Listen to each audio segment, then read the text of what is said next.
I think remote work is kind of easy to get, but in like a person work is kind of hard if you don't speak language very well. Because in Europe there is like some sort of a language barrier.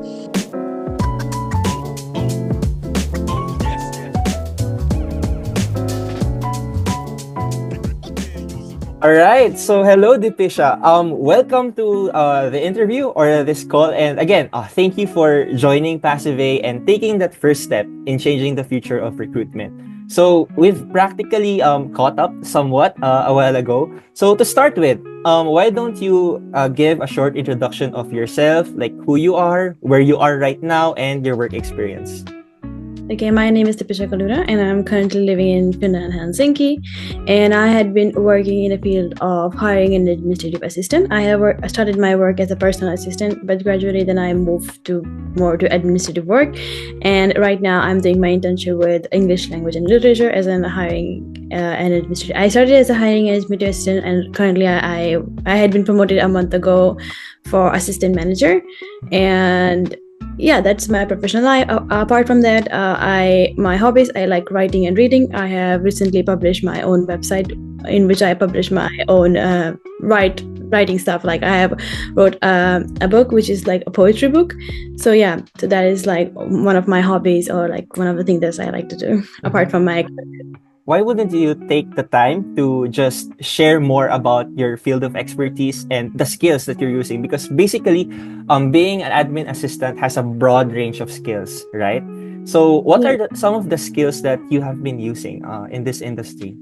So, but my main work is scheduling diary entries and keeping records of the work of the new people that had been introduced to the company. So it's like working on clerical skills and also reporting. That is the main task that I had been doing previously, and I am familiar with. Yeah, and the tools I had been using is mainly Google spreadsheets and Excel. That are main tools I use. Yeah. Some has mentioned that sometimes recruitment ghosting happens, wherein recruiters were not able to talk back to the candidate or give feedback on it. So sometimes it's hard to get back to a candidate, or let's just say find the right talent, because as a recruiter, like we know that some people are more than just the paper that they are submitting, and it might not reflect entirely on their skills or even what they could offer to the table. So with this, what are some of the things that you're doing just to make sure that what you're picking right now is the right talent?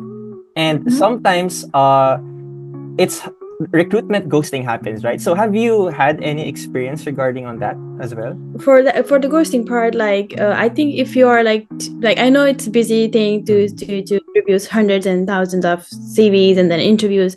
So if you want to even if you want to approach someone by rejection or accepting them for the role, you have to just have some templates already made for, like, if you want to reject someone, you can like tell them they appreciate your time and efforts. You can put it in an automatic response, which is like there's not even going to take more than 10 or 20 seconds of yours, and it's just like one time thing, and then it can automatically send the mail to the person. And yeah, you can just modify, like make it better, make it sound like better, and maybe tell them in future if any role match them for them, then you can use their profile and stuff. And for the part of like you saying like CV is not the only thing that can talk like can present a person personally. So yeah, that's for that part. It's important that you review their profile, and get, if you think somebody is like they have not given much of the information in the CV, you can personally contact them via mail or LinkedIn or whatever you use, your platform for recruitment. You can talk to them and tell them, like, is there anything else you can give us that can make us know that maybe you could be a good fit. Or maybe you can just invite them to interview, because I don't think interviews take much time. If you have some things you already know, like this is the thing I want to ask them, it's take less than 15 minutes, because I have taken many interviews. It's take less than 15 minutes, and you would have a clear idea when you talk to some person. And also some people also do this thing, like they have this chatbot for like they either a chatbot or either like a type of a question set already for to know your personality better. Something like that could be also help to know the candidate better rather than their CVs and stuff. So I think that's the way of for the ghosting part, you said some templates are already made by you in the message, and the second is like for the interview, like for getting to know somebody, either view their profiles or portfolios, or either have this chatbots or maybe some questions to know their personality better. And yeah. Okay, so regarding the recruiter side, some people are also using ATS, right? Like ATS or some AI. So are you also using that, or are you using a different? No, we do it on our own. So it's like we review. I think in a day I review 50 or 60 resumes. But the thing is, like, we would not spend more than 20 seconds in a resume. So it's important that your CV is like clear and it states the things relevant to the job. So you need to tailor it down. But I would not say like just ATS friendly, because in my company we don't use any AI tool to pre-select the best, like something like that. We review it on our own. But yeah, we would, if we find some CV good, then we would review his profile and portfolios, and then we also cross question them through mails, like just some simple questions, and then ask them to come to interview. You've also mentioned that in your company, you are not using it as of the moment, right? So with your current company right now, are you currently engaged like in remote work, or is it on site? Yeah, it's a remote work because the company is based on it's a USA based company, but their target is Europe. So they need to hire people from the Europe because they could have a broader spectrum of how like people think or how people talk, or like stuff like that. So yeah, they are based on USA, but they work on Europe, so they hire people remotely from. I think most of the people are working in the companies is remotely working. Yeah. So how does the remote work in Finland look like? Like, do you think it's the competition out there is very tough? Like, there's a lot of remote workers in there, or? I think remote work is kind of easy to get, but in like a person work is kind of hard if you come from if you don't speak language very well, because in Europe there is like some sort of a language barrier. So that could be a problem if you applied to any work, whether it's remote or in person or office work or even hybrid. So it's kind of be tough if you don't speak language.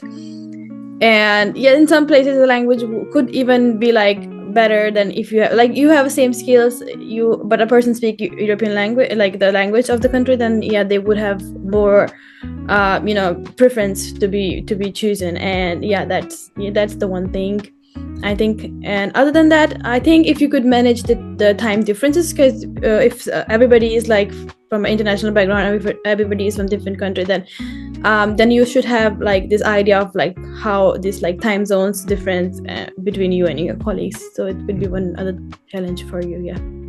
Why don't you tell a story for us on how you got into this work? Like, are there any challenges that you have experienced, or was it easy on your end? Well, getting a job wasn't like it was like same process. I sent in my application, and then they reviewed my application and then sent me some cross questions, and then the invite to interview. And yeah, by I think 3 or 4 days I was get to know like I was selected for this role. But the challenge was that like the difference, like everybody's from different country. Something that I say would not like maybe something I said would not be appropriate for others. They would think it's a rude, and maybe there's some miscommunications and other stuff, or like not being able to commit properly for some meetings because of personal lives and stuff. But I think it could be manageable if you all like talk through it, and in advance somebody told you like a week ahead, like we would have this meeting and you should be prepared. Then yeah, it would be easier. And yeah, that's the only challenge. Like the different people, you have to be like able to cooperate, because everybody's from different background, everybody have different thinkings. And yeah, and it's also important to avoid miscommunication. That could be a very big challenge if you have miscommunication. Yeah. So yeah, with this, you clearly exemplify or have a lot of skills and experience that you could share with us. So what are some of your successes, or let's just say the biggest lesson that you think is very important for you to know in this industry?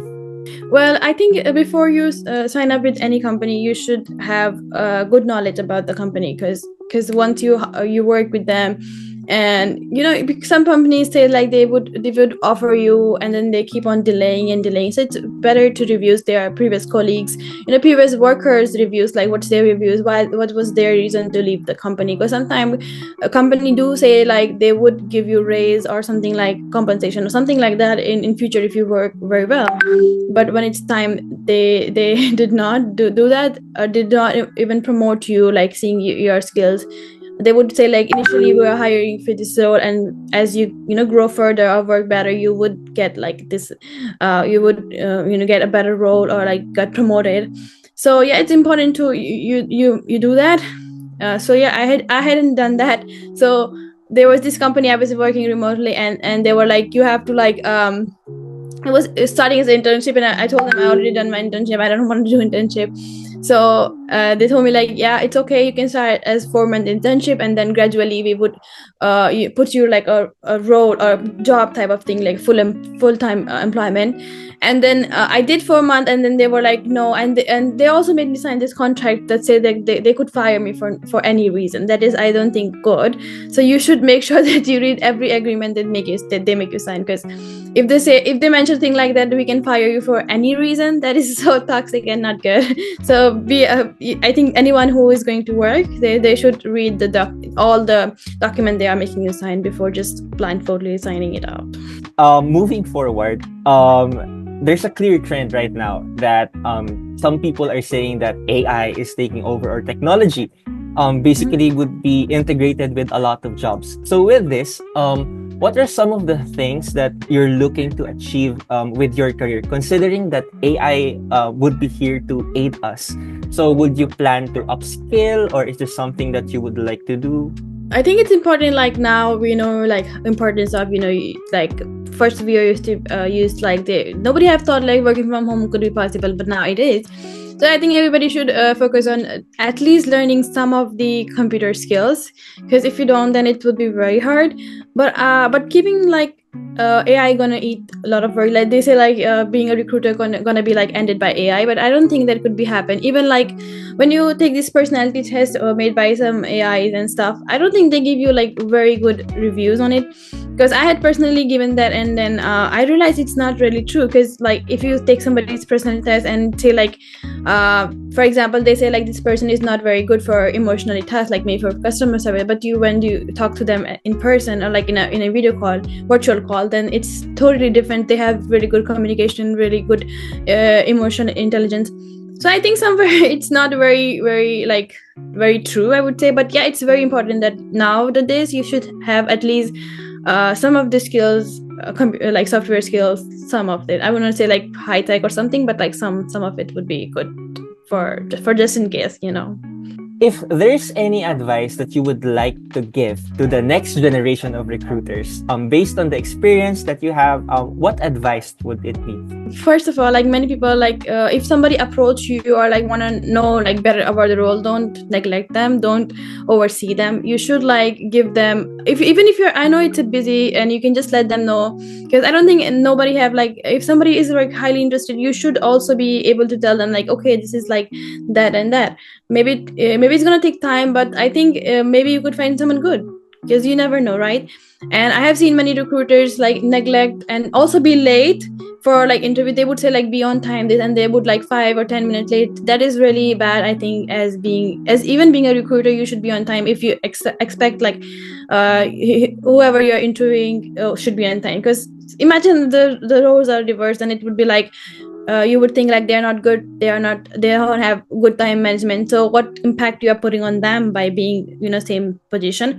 So I think whatever you expect from the other party, you should have on yourself also, because if you're not replying or ghosting someone, then how you expect them to show when you hire them? So like, yeah, that's the same thing. You should have what you expect the other person to have. Yeah, that's the thing you should be. Yeah.